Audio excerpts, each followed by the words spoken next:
guys, what's up? Welcome back to my channel. Or if you're new here, hello. My name is Nicole. I'm currently a first year 4th grade teacher and living at home, saving up. But yeah, so we're starting to get in the Christmas spirit. It's December 4th as I'm filming this. This will go up on Monday, December 6th, and I currently have 2 more weeks left of school, so I have 10 school days left until Christmas break, and I'm very excited because kids are chaotic right now and wild.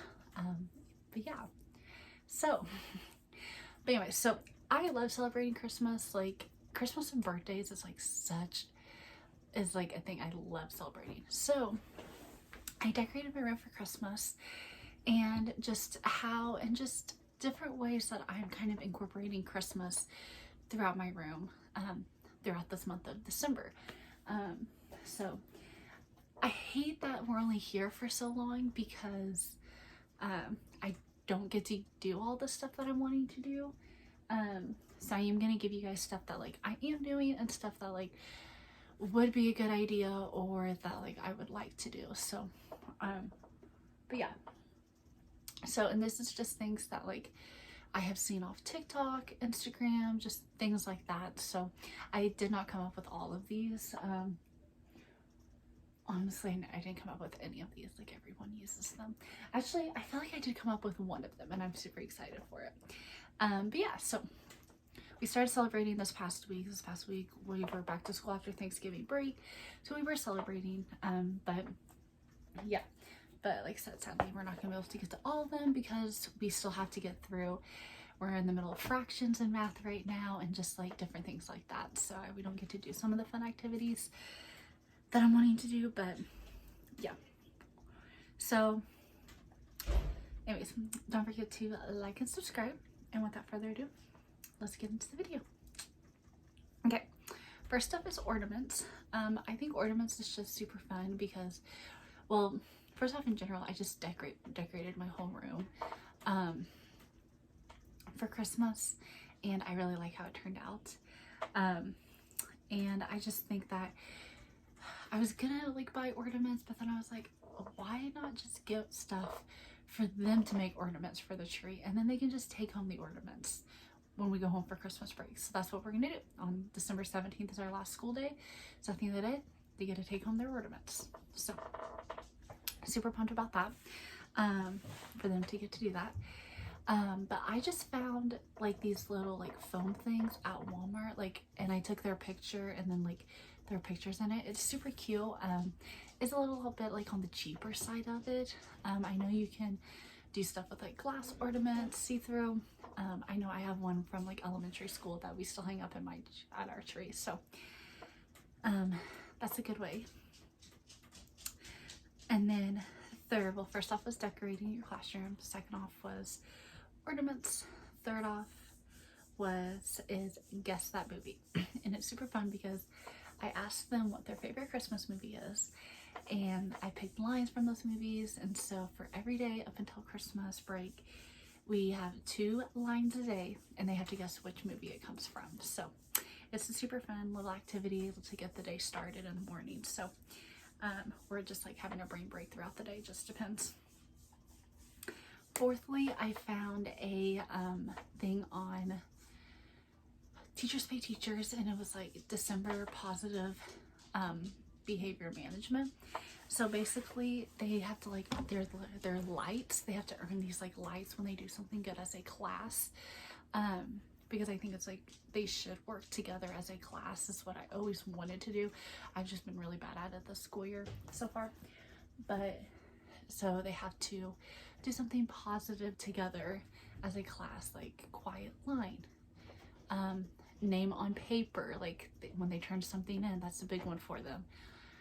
Walking down the hallway quietly whenever we transition into a different subject, instead of talking, that I can only say the directions once. So different things like that. And then I pick a number and their rewards. So this past week they actually already did it. They get 8 of them, and so on Wednesday they get to do, it's called Turing Tumbles in my classroom. they've got to play with them once, but we really haven't had that much time to play with them in between. On Wednesday, this coming Wednesday after recess, for like an hour, they get to play with their terrain tumbles. So yeah, but they got that. And then now they are working towards, they have to get 10 light bulbs, and they are working towards free computer time. I'm probably just gonna do like 20 minutes of free computer time. So yeah.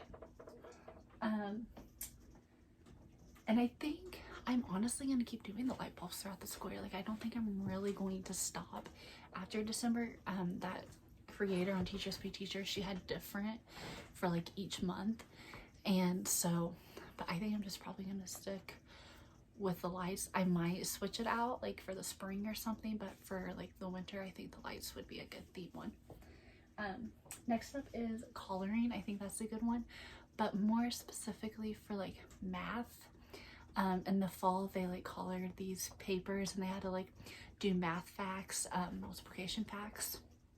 So I might even try to find one for fractions for them to do as an activity one day, but I think that would be a great activity for them to do.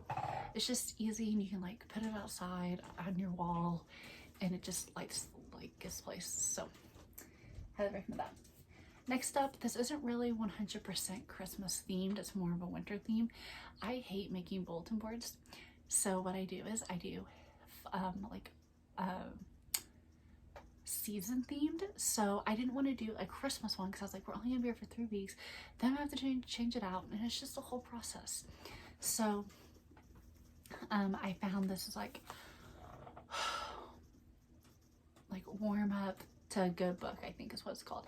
And so what they had to do is they had like, I found like a mug online and a mug template, and they wrote their favorite book and why it's their favorite book, and then they colored it in, and then put it on the bulletin board.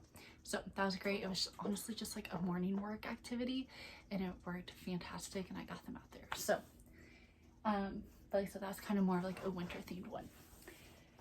Hiding elf. I think I don't really do elf on the shelf in my room because I am on the upper grade level, so I didn't want to do the whole elf on the shelf kind of thing, but I found this little elf thing at Dollar General for $5, and so what I do is I just hide it around the room in the morning, and then like the students have to find it when they get there in the morning. So I mean, like, they can touch, you know, it's not like, oh, you can't touch it, you know, the magic. No, mine's not anything like that. And I explained it, I was like, mine's not the whole elf on the shelf, you know, like the elf that comes to your guys' house. Like, this is like something completely different. I was like, no, like, I do touch it and move it. I was like, it's more just like, can you find it in the morning as a little fun activity for them. Any writing activity, I think that would be a good one. We're not really doing that, I can tell you that much too. Like, I'm not really doing a writing activity for it, but I think that it would be a good one. So I might do one next year. Something I saw on Teachers Pay Teachers, I think would be a fun one. I don't think we're gonna have time for, but it's like how to catch an elf, and it's a STEM project. So like I said, we probably won't do it, maybe next year, but this year we will not have time for it. Obviously a good one is Christmas books, just any kind of Christmas books you can read. I so far have The Night Before Christmas, There Was an Old Lady Who Swallowed, I forget which one, and then I have all the Arthur books. Big fan of Arthur growing up, so we've already read like Arthur's Halloween, Arthur's Thanksgiving, we'll read Arthur's Christmas. But yeah, I would kind of like to get Dr. Seuss How the Grinch Stole Christmas. So just different things like that. It's just like a fun activity to do with them, and you honestly don't even need to do an activity with it. It's just, you know, like, just to read aloud, like read it to the kids and have them like take a brain break, you know, things like that. So I know, especially for me, like in 4th grade, like I just feel like that's not such a thing to do anymore. It's like a big read aloud and then just like do activities based on it. I could be wrong. Maybe there are 4th, 5th grade teachers out there that do it. Totally fine. I'm not hating on anyone, but to me, I just feel like at that age we don't really do that anymore, especially in my room. So Mad Libs is a good one. We will definitely be doing one that Thursday or Friday before we go off to break. I like those. We did one for Halloween Another one that I do is on Fridays we play music in the morning as like their little reward. And then sometimes if the Giants win the next day, like if the Giants win on Sunday, we play music on Monday. It's just like a nice little treat. Like they know my obsession over the New York Giants. But I'll play music for them. So right now it's Christmas music. So it's just different things like that. I think that's totally free. Like that right there, like you would not have to spend money on, like pull it up on YouTube. I have Spotify, so I just made a Spotify playlist. So things like that. And then these two I saw just the past 2 days actually on TikTok and on like Instagram. Is this one teacher wrapped her students' desks, like the top of it, with wrapping paper. I think that's a cool idea. I would personally never do it because 4th graders, especially my class, like likes to pick at everything. Like their name tags on their desk are completely ruined at this point. And so I don't know, I personally would never do it as a teacher. But if you have a group of students that wouldn't play with it, or you would want to just do it, go for it. And then lastly is, and I actually might do this for next year, and I saw teachers doing this at the end of the school year, like counting down to Christmas, but they're doing like 12 days of Christmas. So like they just have like a fun activity for the day. And like this one teacher was like, you can call me by my first day all day instead of like, you know, they would get to call me Nicole instead of Miss Griffith, and just things like that. So like I said, I'm not doing it, but maybe next year I'll do it. I do kind of want to do something at the end of the school year for counting down how many days we have left. But other than that, yeah. So anyways, hope you guys enjoyed this. I gave you guys quite a few ideas. A lot of this you can find for free, like on Teachers Pay Teachers or on blogs, Instagram, just things like that. I know like it's hard at times to like spend, like I definitely, like I don't have kids, I'm not married, so like these 22 kids are my kids, so I do spend money on them. And so yeah, but anyways, hope you guys enjoyed this video. And Eli is barking now. But anyways, hope you guys enjoyed this video. Don't forget to like and subscribe, and I will see you guys next time. Bye.